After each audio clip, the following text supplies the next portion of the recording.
Day 3 of the outbreak. You're barricaded in a half-looted grocery store. Lights flickering, rotten fruit on the floor, and 6 strangers who already look like suspects. The guy with the hunting rifle thinks he's in charge. The soccer mom won't stop talking about her system. Someone's already hoarding all the medicine. And that quiet kid in the corner? Yeah, he's been bitten. And he's not telling anyone. Here's the thing. In 72 hours, 5 of these people will be dead. 1 will have gotten everyone else killed. And statistically, you're not the hero. You're one of the bodies they'll step over. Welcome to Outbreak Files. Today, we're breaking down the 7 types of survivors you'll meet in every single zombie apocalypse. And more importantly, why 6 of them die so fast you'll barely remember their names. See, every zombie movie, every game, every apocalypse scenario follows the same pattern. Humanity doesn't get wiped out by the infected. It gets wiped out by itself, by ego, by panic, by that one idiot who thinks the rules don't apply to them. And if you think you're the exception, the one person who'd actually make it, then congratulations. You're probably type 3, and we'll get to why that's a death sentence in a minute. This isn't a feel-good survivor's guide. This is a breakdown of the 7 personality archetypes that emerge the second society collapses, why each one is fundamentally flawed, and which single type actually has a shot at living longer than a month. We're going deep on group dynamics, psychology, and the cold math of survival. By the end, you'll know exactly which type you are, and whether you should even bother packing a bug-out bag. Let's start with the most obvious one. Every group gets one. The second the power grid fails, this person stands up, puffs their chest out, and decides they're running things now. They're loud, they're confident, they've watched every military movie ever made, and they think volume equals leadership. The alpha is usually a guy. Let's be honest. And he's got opinions about fortifications, about rationing, about who gets to carry the guns. He'll reference his time in the National Guard, or that one survival course he took in 2015, or the fact that he once went camping without a tent. He'll volunteer to scout ahead. He'll insist on making supply runs alone because someone has to do it. And here's the fatal flaw. The alpha doesn't lead. He dominates. There's a difference. Leadership in an apocalypse isn't about being the loudest voice in the room. It's about listening, adapting, and keeping people alive through coordination, not intimidation. But the alpha doesn't get that. He mistakes fear for respect. He makes unilateral decisions. He overrules the person who actually knows how water filtration works because it conflicts with his plan. And when someone challenges him, he doubles down. Ego over logic. Every single time. The alpha dies in one of 3 ways. Option A, he goes on a supply run to prove himself, ignores the advice of literally everyone, and gets cornered in a strip mall because he refused to retreat when he had the chance. Option B, he pisses off the wrong person in the group, usually type 5, we'll get there, and gets quietly sabotaged. Maybe his weapon jams at the worst moment. Maybe someone forgets to warn him about the horde on the north side. Accidents happen. Option C, he gets the whole group killed by making a loud, aggressive move at exactly the wrong time, and he's patient 0 in a chain reaction that wipes everyone out in under an hour. The alpha survives an average of 1 to 2 weeks. He burns bright, makes a lot of noise, and goes out thinking he was a hero. He wasn't.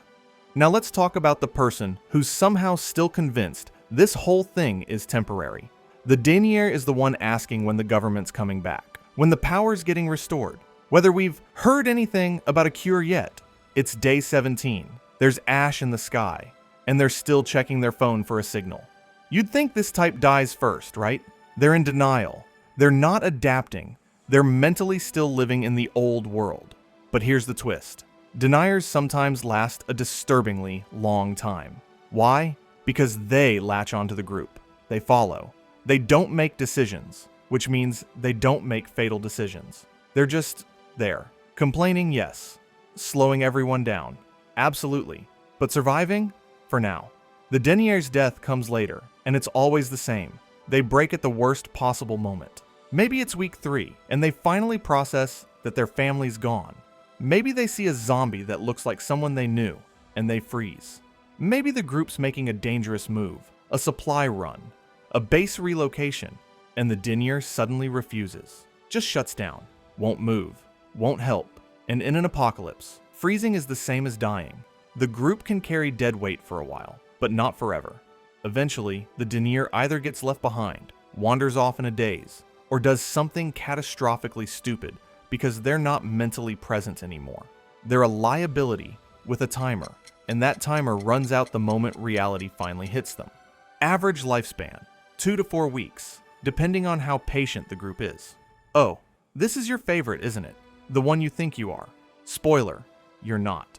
The lone wolf is the person who's convinced they're built different.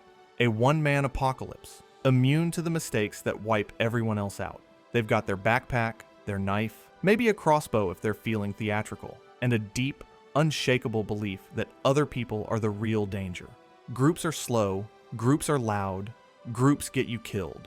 Better to go it alone, stay mobile, trust no one. And look, there's some truth to that. Groups do make mistakes. Other people are unpredictable. In the first few days of an outbreak, going solo might actually be the smart move, while everyone else is panicking and stampeding. But here's what the lone wolf doesn't understand. Humans aren't built for long-term isolation, and survival isn't a solo sport.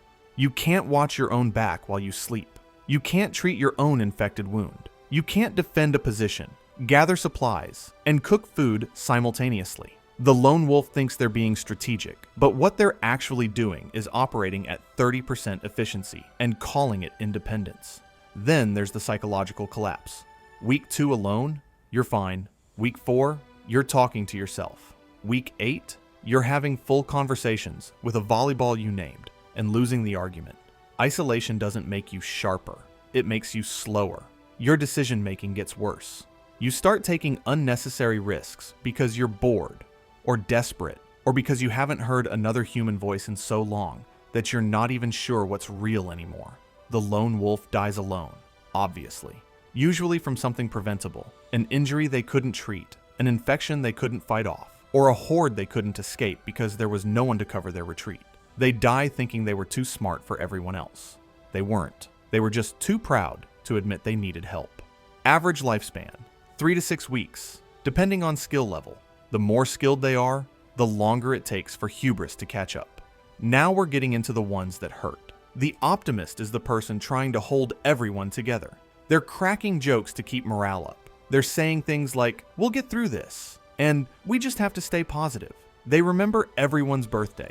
They organize group meals. They genuinely, deeply believe that hope is a survival strategy. And you want them in your group.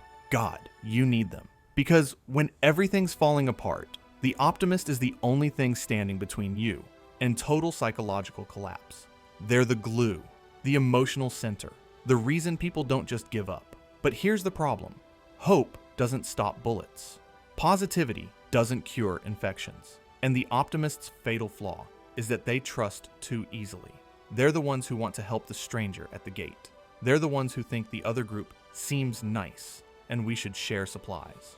They're the ones who'll advocate for keeping someone around who's clearly a liability, because everyone deserves a chance. The optimist sees the best in people, which in the old world was a virtue.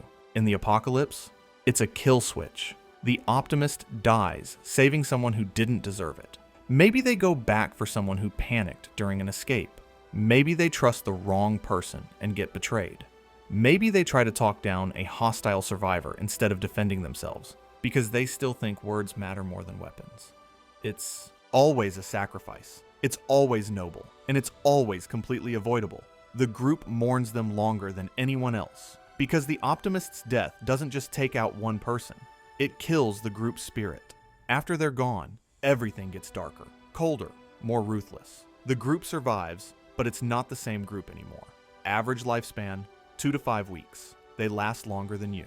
Okay, now we're talking about the one who actually makes it. The survivor isn't the toughest, isn't the smartest, isn't the best fighter, or the most prepared. What they are is adaptable. Ruthlessly, endlessly adaptable. The survivor doesn't have an ego about how things should be done. They listen. They learn. They watch the alpha make mistakes and quietly file that information away. They see the Denier breaking down and make sure they're never in a position where emotions override survival. They appreciate the optimist, but don't let sentiment cloud their judgment. The survivor is a chameleon. In week 1, they're helpful and cooperative, earning trust. In week 3, when resources get tight, they've already secured their own supply cache that no one knows about. Not because they're selfish, but because they understand that you can't help anyone if you're dead. Here's what separates the survivor from everyone else. They don't fight reality. The alpha fights for control. The Denier fights acceptance. The lone wolf fights connection. The optimist fights cynicism. But the survivor, they just exist. They take the world as it is, not as they wish it were. When the group's plan is stupid, they don't argue. They quietly prepare a backup. When someone's becoming a threat, they don't confront. They create distance. When a base is compromised, they're already packed. The survivor doesn't win by being a hero. They win by being realistic. And yes, that means they'll make hard calls. They'll leave people behind if staying means dying. They'll take the last medkit if they need it. They'll lie if the truth gets them killed. It's not pretty. It's not inspiring. But it works. The survivor is usually quiet, observant. The person you didn't pay much attention to in the first week because they weren't loud or dramatic. And then suddenly, it's month 2, and you realize they're the only original member of the group still breathing. Average lifespan, indefinite. If they die, it's because the world itself became unlivable. Not because they slipped, but because even the best eventually run out of world. Let's be brutally honest. Some people were never going to make it.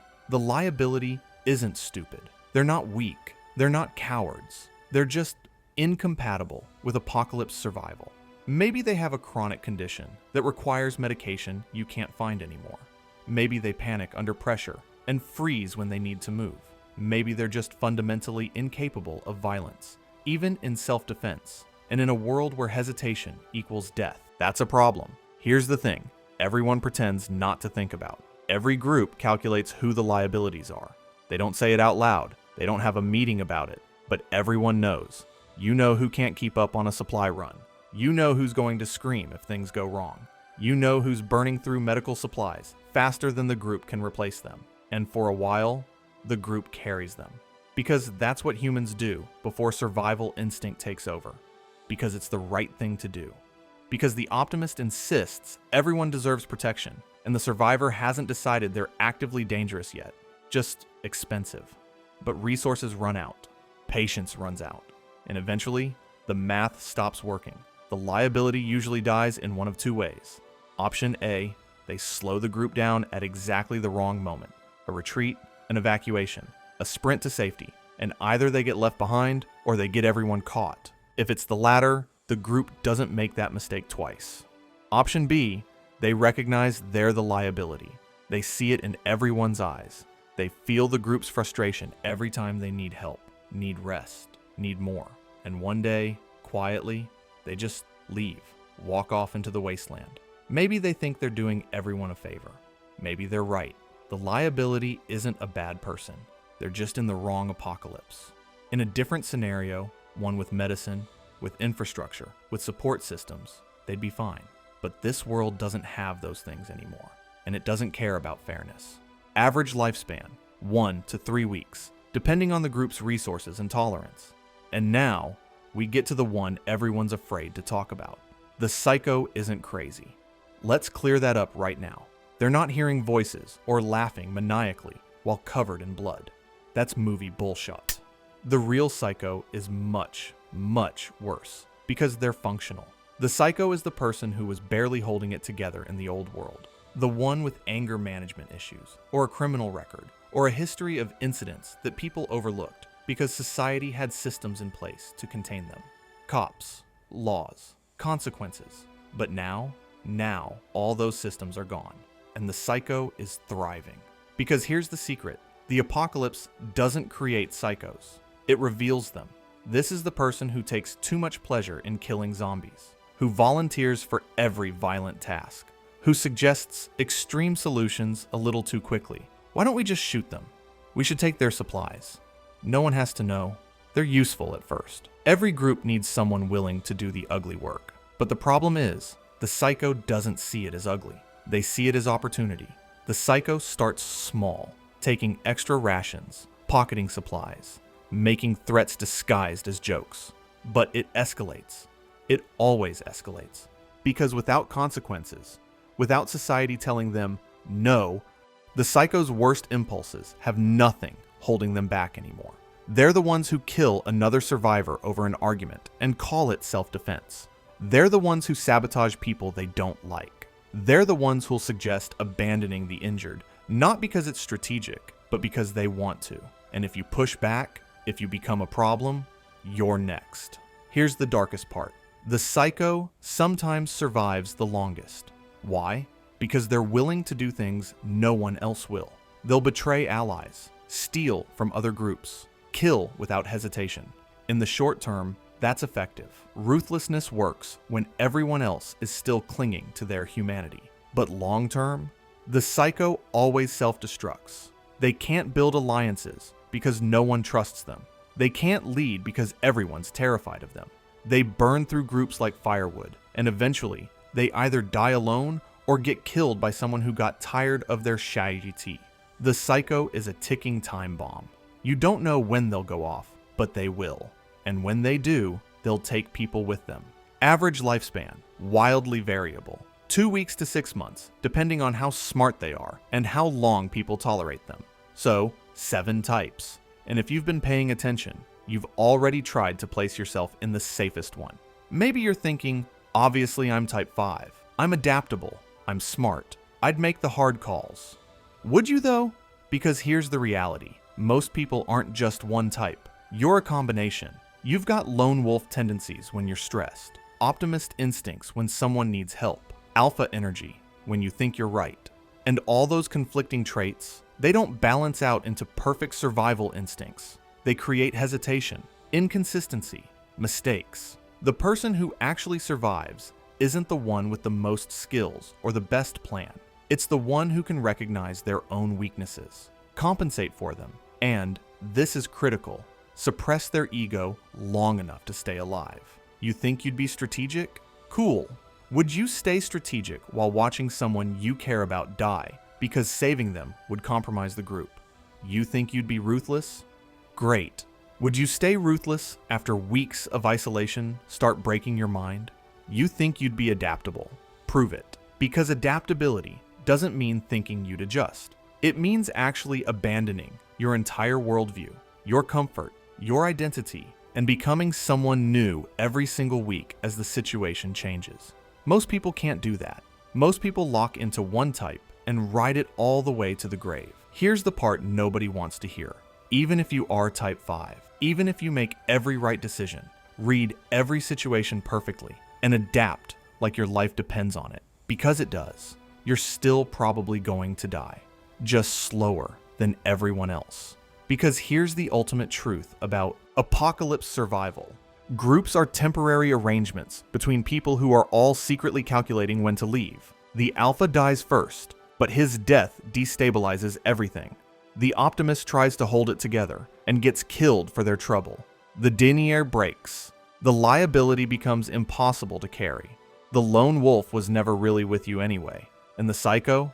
They're just waiting for the right moment to take what's yours. That leaves the survivor, alone, again, looking for the next temporary alliance, the next group that'll last maybe a few weeks before the same cycle repeats.